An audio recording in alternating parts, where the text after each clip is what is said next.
120 feet पर अभी मासूम चेतना अटकी हुई है। प्रशासन ने दूसरी पाइलिंग मशीन मंगवाई है।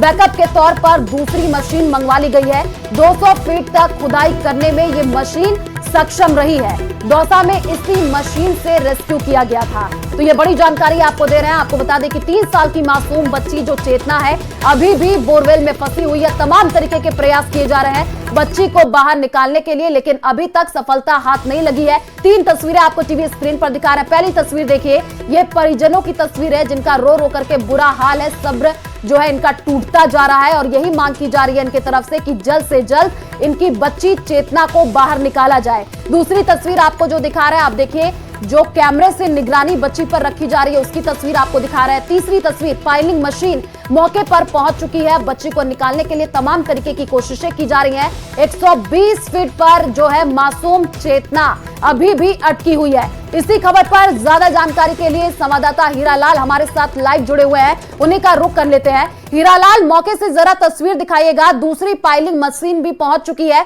किस हिसाब से रेस्क्यू किया जा रहा है?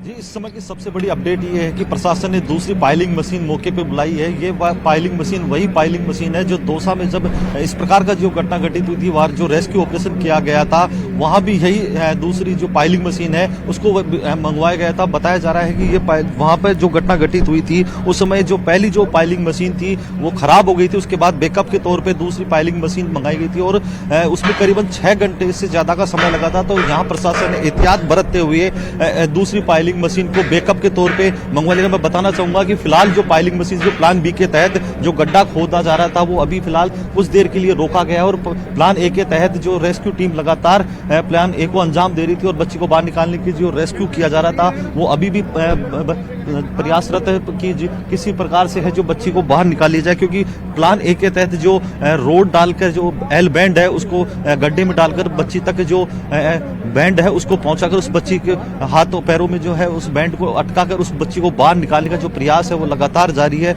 लेकिन फिलहाल जो पाइलिंग मशीन दूसरी है उसको भी यहाँ बैकअप के तौर पे मंगा लेता है कि अगर पहली वाली मशीन में कोई टेक्निकल इश्यू आए तो समय का इंतजार ना करना पड़े, क्योंकि दौसा में जिस प्रकार का जो वाकया सामने आया था कि पहली वाली मशीन जब उसमें टेक्निकल इश्यू आने की वजह से वो खराब हो गई थी, तब दूसरी मशीन को बुलाया गया था। उसमें 6 से 7 घंटे का जो समय लगा था। यहाँ भी हालांकि कम से कम 53 घंटे से ज्यादा का समय बीत चुका है, लेकिन अभी भी बच्ची है जो बोरवेल में अटकी हुई है। हालांकि जो यहाँ पे बड़ी संख्या में ग्रामीण मौजूद हैं और जो उनका इंतजार बढ़ता जा रहा है। बच्चों जो बच्ची की माता पिता हैं उनका सब्र का बांध भी कहीं ना कहीं टूटता नजर आ रहा है, लेकिन उनकी उम्मीदें अभी बरकरार है। बिल्कुल हीरालाल, क्योंकि 53 घंटे से ज्यादा हो चुका है। परिजनों का भी रो रो करके बुरा हाल है। मौके से आप लगातार तस्वीरें दिखा रहे हैं, जरा बताइएगा, क्योंकि हमने देखा था कि कल तक जो है बच्ची का मूवमेंट देखने को मिला था, अभी क्या कोई मूवमेंट देखने को मिल रहा है? जी, मैं बताना चाहूंगा कि कल दोपहर के बाद बच्ची का मूवमेंट अचानक दिखना बंद हो गया था और आज भी प्रशासनिक अधिकारियों ने और जो रेस्क्यू टीम के अधिकारी हैं लगातार जो रेस्क्यू टीम के सदस्य हैं कैमरा डालकर बच्ची के मूवमेंट को देखने की कोशिश कर रहे हैं, जानने की कोशिश कर रहे हैं। लेकिन बताया जा रहा है कि कैमरा बच्ची के तक नहीं पहुंच पा रहा, क्योंकि बोरवेल के गड्ढे में मिट्टी होने की वजह से मिट्टी उसके आसपास इकट्ठी हो गई है और मिट्टी तक होने की वजह से, क्योंकि मॉइस्चर है कैमरे में, बार बार वो मिट्टी है जो नमी है वो कैमरे की स्क्रीन पे आ रहा है। इस वजह से बच्ची तक वो कैमरा नहीं पहुंच पा रहा है, जिस वजह से जो बच्चे की जो मूवमेंट है उसके बारे में कोई जानकारी नहीं मिल पा रही है। फिलहाल जो एल बैंड टेक्निक है, जिसको जुगाड़ू टेक्निक जो स्थानीय स्तर पे जो लोग अमूनन करते हैं, वही टेक्निक जो दौसा में अपनाई गई थी। आमतौर पर जब भी इस प्रकार की घटना होती है तो एल बैंड वाली जो जुगाड़ू जो टेक्निक है उसी के जरिए आज यहाँ ये रेस्क्यू ऑपरेशन पिछले 53 घंटों से लगातार जारी है। बिल्कुल हीरालाल, वहां पर जो अधिकारी हैं उनसे भी जरा बातचीत करने की कोशिश कीजिएगा, क्योंकि तमाम कोशिशें की जा रही है, देसी जुगाड़ नुस्खा अपनाया जा रहा है कि जल्द से जल्द बच्ची को निकाल लिया जाए। अधिकारी हैं क्या वहां पर? कोई पूछे किस हिसाब से रेस्क्यू तेज किया जा रहा है? जी बिल्कुल, इस समय बात करने के लिए यहाँ के जो कोटपुतली एसडीएम ब्रजेश कुमार चौधरी हैं वो हमारे साथ मौजूद हैं। हम उनसे जानने की कोशिश करेंगे कि 53 घंटे से ज्यादा का समय बीत चुका है, लगातार आप लोग रेस्क्यू ऑपरेशन में जुटे हुए हैं, अब क्या तैयारी है? नहीं, बिल्कुल लगातार रेस्क्यू ऑपरेशन है जो अपना कंटिन्यू है। जो अपनी एनडीआरएफ की टीम है वो भी रेस्क्यू की कार्रवाई लगातार जारी है और पहले ही अपना जो पाइलिंग मशीन वाला है वो भी, उससे भी रेस्क्यू की कार्रवाई वो जारी है। सर, दूसरी पाइलिंग मशीन यहाँ मौके पे बुलाई गई है, क्या दूसरी पाइलिंग मशीन का उपयोग किया जाएगा पहली वाली की जगह? दूसरी जो पाइलिंग मशीन है वो स्टैंड बाई रखी गई है। ये जो पाइलिंग मशीन है वो 150 फीट तक की हाइट तक का है। इसमें अगर बाई चांस ज़रूरत पड़ती है तो उसको स्टैंड बाई इसीलिए रखा गया है कि ज़रूरत पड़ती है तो उसकी मदद ली जाएगी। सर अभी तक जो पहली वाली पाइलिंग मशीन है उससे कहाँ तक कितनी फीट तक खुदाई कर दी गई? अभी सुबह ही इसमें पाइलिंग मशीन का काम है वो शुरू कर दिया गया था, लेकिन कच्ची मिट्टी होने के कारण यहाँ पे लाइनर की व्यवस्था करवाई गई है। अभी लाइनर हो गए हैं तो अभी 30 से 35 फीट तक की जो डिगिंग है वो हो चुकी है।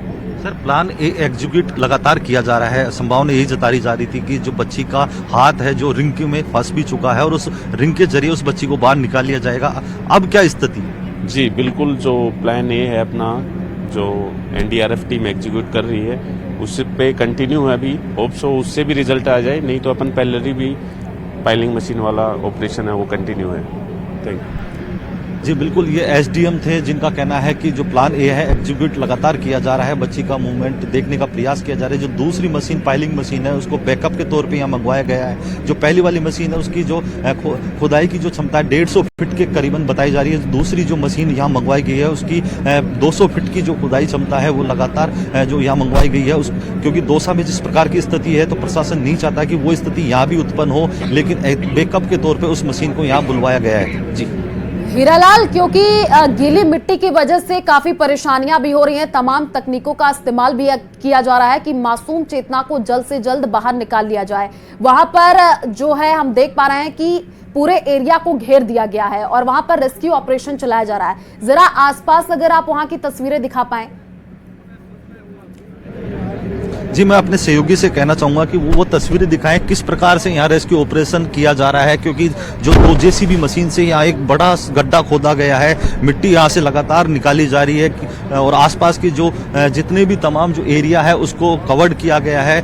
पोल लगाकर रस्सी के सहारे उसको बैरिकेटिंग की गई है। जो पुलिस जवान है, पुलिस अधिकारी हैं, वो यहाँ कानून व्यवस्था के तौर पे मौजूद है। पुलिस जो जवान है उनको भी उन बैरिकेड्स के पास तैनात किया गया है ताकि बड़ी संख्या में जो ग्रामीण है इस रेस्क्यू ऑपरेशन देखने के लिए यहाँ जुटे हुए हैं और किसी प्रकार की रेस्क्यू ऑपरेशन में डिस्टर्बेंस इन ग्रामीणों की वजह से नहीं, क्योंकि एक उत्सुकता होती है। हीरालाल, अधिकारी भी मौके पर मौजूद है, दूसरी पाइलिंग मशीन भी पहुंच चुकी है। तमाम कोशिश की जा रही है कि चेतना को जल्द से जल्द बाहर निकाला जाए। शुक्रिया।